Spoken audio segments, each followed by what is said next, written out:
Appreciate it, man. I think I got the... Oh, great. Oh, also, make sure you ask your questions in this mic when it comes to question and answer, and we're on C-SPAN, and we want to make sure we're heard. So just raise your hand when you want to ask a question, and I'll get the mic to you. Thank you so much for the introduction, Andrew. It is an absolute honor to be here at Harborside Health Center. I think this isn't going to be news to anybody here in the audience today, but for the wider world, I wanted to educate people that if there is any question that cannabis is good for America and is good for its people, good for its health, and good for its economy, this is Grand Central Station. 80,000 some patients are served here in the East Bay and Oakland, all demographics, all income levels, and this is a place that we're a better America for it being here, and long may it thrive. Thank you so much, Harborside, for having me here today. I'm thrilled. It's one of the peaks of the tour, no question about it. So as Andrew mentioned, what I'm going to be taking us through today is a journey of one cannabis plant from farm to patient in Mendocino County, California, which had unilaterally in 2011 declared a drug peace. I relocated my family there to research what would happen and teamed up with a farmer, cooperation of local law enforcement, and that's what I'll be talking to you about today. Big picture, journalistically, good news from the front lines of the drug war. We're winning. It may not seem, when I say we, by the way, I mean the American people. The 56% of Americans now who are ready to fully get cannabis out of the Controlled Substances Act and regulate it like something along the lines of alcohol. We're upwards of 80% of Americans supporting medical cannabis, but we're now a solid majority supporting just ending the drug war, especially vis-a-vis the domestic war on cannabis. That may be an overly optimistic view for some people who know some of the raids that are going on still against this plant that humans have utilized for millennia. But I assure you that the long-term story is going to have a happy ending. When? We'll have to see. But first, a little bit of background on the plant itself. How does a flower become a felony? In 1937, in the southwest region where I live in New Mexico, there was tension between Anglo and Latino power structures, and some of the excuse me, we gotta fix that slide. Just fix it. Really, sorry about that. This will happen a few times today. My projector sometimes acts a little bit funny. I didn't say the noise. Hear the noise. I know, it's so quiet. Thank you. Right. Weird, golden. Now I know. Hopefully it won't happen. So there was sort of this demonization of, oh, there's this weed that's going to corrupt young women that Mexicans use. Harry Anslinger on the East Coast, the first head of the Bureau of Narcotics after alcohol prohibition ended, was famous for lines to newspaper reporters. You think politicians today are bad. The only people using this plant are Negro jazz singers trying to corrupt white women. So the whole reefer madness era started, federal banning of cannabis, and then in 1971, of course, famously 40 years and $1 trillion of our tax dollars ago, Richard Nixon started the modern war on drugs. When is the drug war gonna end? Well, I asked Dale Geringer, who's here today, the head of California NORML, is it inevitable that the drug peace era will come? And he said, yeah, but it could be next year, it could be in 20 years. That is up to us as Americans to demand that this is not a silly college peace sign issue. This is about the economic and health well-being of our nation. So to illustrate that, oh, and I wanted to tell you what motivated me. Back in New Mexico, I live in a border area. My next door neighbor, a retiree, was self-medicating on cannabis for some anxiety issues. And well, I normally wake up on my goat ranch to the sound of hummingbird wings in the theater. That's what wakes me up. One day, I was in the last scene out of Goodfellas. Helicopters and planes, and if it's not a coyote in my creek bed, I recognize it. And this day it was 60 guys in white SUVs and earpieces trying to look inconspicuous.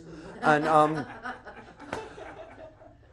so for, I think it was 11 plants, we the American taxpayers finance, I'm close on the name if I don't have it exactly right, the Interagency Border Area Narcotics Task Force, something that's supposed to be fighting cartels, and instead got my AARP member, neighbor, transported him down to the processing in El Paso, Texas, where his lawyer was waiting, and not that he should have spent a minute in jail. He spent not a second in jail, and easily millions of dollars of our taxpayers' money spent that day. Bad enough.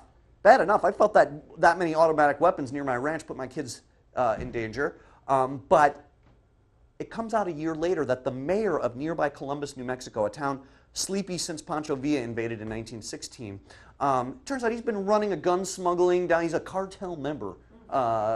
Smuggling back and forth. It's like that scene in Airplane where the terrorists are walking through with the mortars and the machine guns, and the old lady, her pocketbook sets off the detector, and then they slam her to the ground.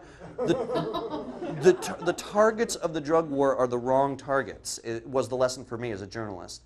I send all praise to law enforcement. I think law enforcement on all levels is out there to serve and protect and help us, and the ones that I met on all levels in the course of the research for this book were generally good people. Some of them believed in their task. Most of them realized it's just a job and they're just spending taxpayer money.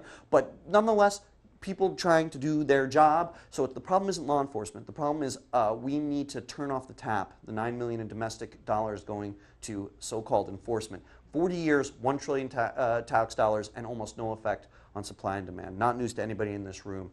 But the wider world, the wider American mainstream is waking up.